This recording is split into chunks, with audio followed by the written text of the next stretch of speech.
Hey guys! Today I know our video is on something that we've learned that has to do with our specialty. At least that's what Brett's last video was, and so I'm assuming that's what we're doing this week. So, today's video, the book that I have been studying is called Power Listening. Honestly, I'm forgetting the name of the author off the top of my head. But if you look at Power Listening, you'll find the book.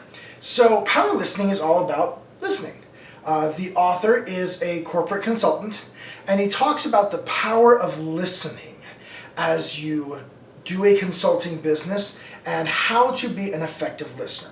And there's one thing in particular that I've learned as I've been reading it, or actually listening to it, that I've discovered I'm not doing a very good job of. And so, I'm going to talk to you a little bit about listening first off. So what is listening? Well, listening is, of course, when we are using our auditory capabilities to listen to the words spoken by another individual, the sounds that are created. Effective listening also brings in the use of our other senses to try and understand the situation. Now, most people, when you talk to them about, okay, you need to learn to listen, they think, well, I've been listening to people my whole life. Well, actually, you haven't been learning to listen your whole life. You've been learning, instead, to make judgment calls.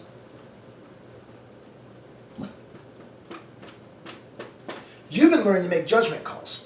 You see, there's a difference between making a judgment call and listening. Now, you might say, okay, well, what do I mean by a judgment call? Well, a judgment call is the process at which we take in this information and then we make a judgment on what is meant. We make a judgment on what we're going to do, on what is meant, on what we think of what has been said. And so all of our lives, we've been trained to make judgment calls. And so we take in the information until we're ready to make a judgment call. The problem is that listening is what happens before you make the judgment call.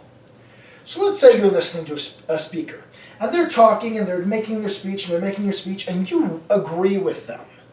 And so about halfway through, you decide you agree with them. Well, because you've decided at this point that you've agreed with them, technically your listening stopped right here. At this point, you have made your judgment call. Your judgment call has been made. And your listening and your wanting to take in all the information to make a decision has stopped at that point. And from then on, for the rest of the guy's speech, you're done. You've made your decision. Your judgment call has been made. This is a problem because we've been taught, and if you watch movies, the guy who's always the hero or the lead is always the person who gets to this judgment call fast. He gets there quickest. Sherlock Holmes gets there before anyone else does. But there's a problem. You missed listening to all of this information. So you said, I agree with you. But what if here he said something you don't agree with? You probably aren't listening at that point. You're what's called caught up. This happens all the time, especially with political speeches, to where people are caught up in the moment and miss the facts that come towards the end. You're like, okay, well then, but how does this work? And what is this meant for me?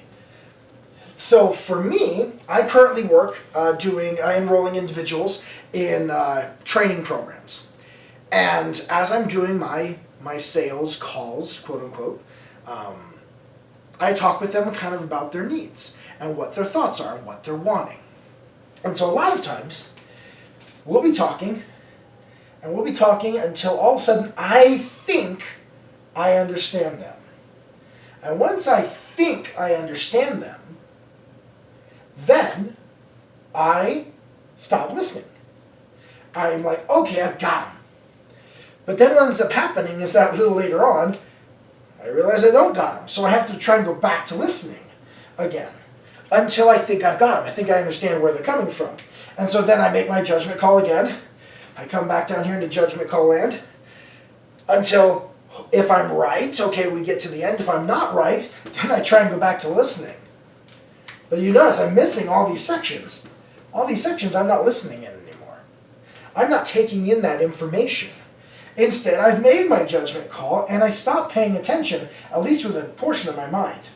You want to know the best indicator of this? When you think you can finish what they're saying, or you can finish the idea or the thought. You ever had those times where they're talking and you're like, yeah, that. See, they hadn't finished, but I decided this point. I know where the rest of this is going to go. And so you have to avoid that, especially in a consulting, mentoring, or consulting, mentoring, sales role, counseling role. You can't do that. Because your enemy is when you made that judgment call, you have done something. You have made an assumption. Okay? You made an assumption, and apparently that marker decided to stop working. But it's an assumption. You've made an assumption that you know where this is going. But you don't know where it's going. And so you can't to be an effective listener, you really can't assume anything. You have to go into every conversation with a blank slate. You have to go in and assume that nothing is what you think it might be. Great example of this. So I had a customer that I was working with, and we're talking and we're going through the process, and she's wanting to enroll and everything, and I'm gonna use that other pen just for a minute, see if it'll work. And I'm listening and I'm listening and I'm listening, and we're doing good. Okay? And I'm using questions to try and understand, because you can be listening. Listening doesn't mean you're silent necessarily. Listening means that you are in the intake of information. So they're talking, you might ask a question to kind of understand better. And then it came the point for her to put down the money, okay, to actually make the financial investment. And she says, well, I'm at work right now. And what I did, and I will now forever remember this, I said, oh, I understand, you don't want to be doing that, sensitive stuff with credit cards and stuff on your computer, on a work computer that's monitored. I understand. Judgment call. And she said, yeah, that's right. You see what I just did there? I passed a judgment call, and then she knew I had given her a reason that I would accept. And so because that moment might have been a moment for her to say, I'm not really sure about it, moment for a tense, for real feelings, real thoughts to come out, I passed the judgment call, and she let me.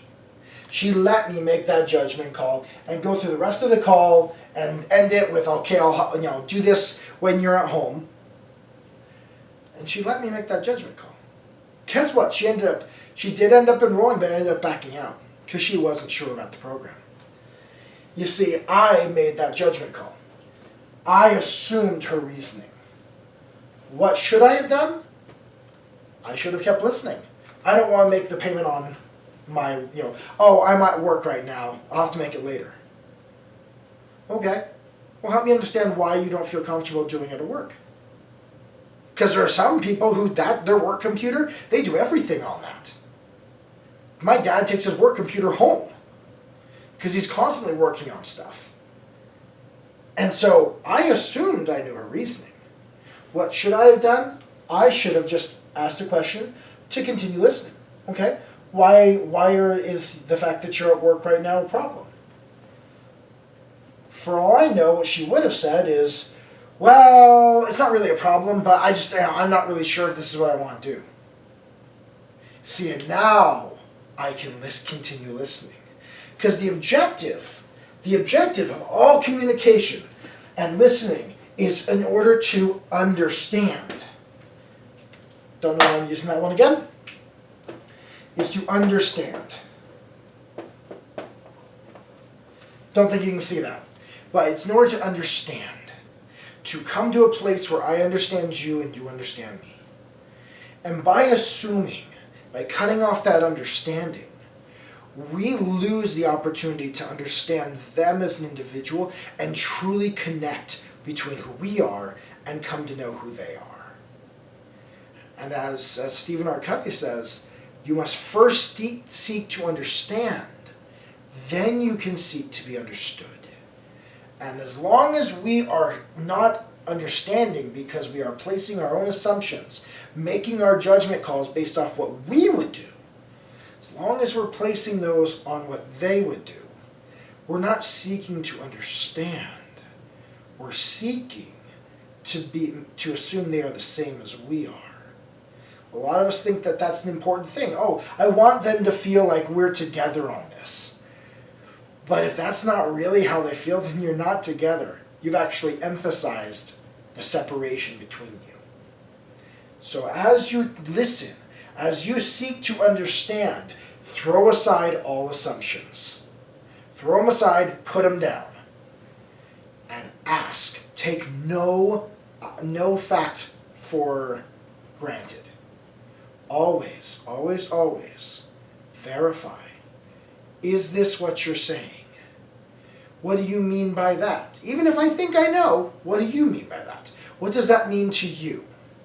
Because you might find that there is a great amount of understanding that it can be had there, and that you can learn and grow to understand who they are instead of who you would like them to be. And that right now is what I am learning.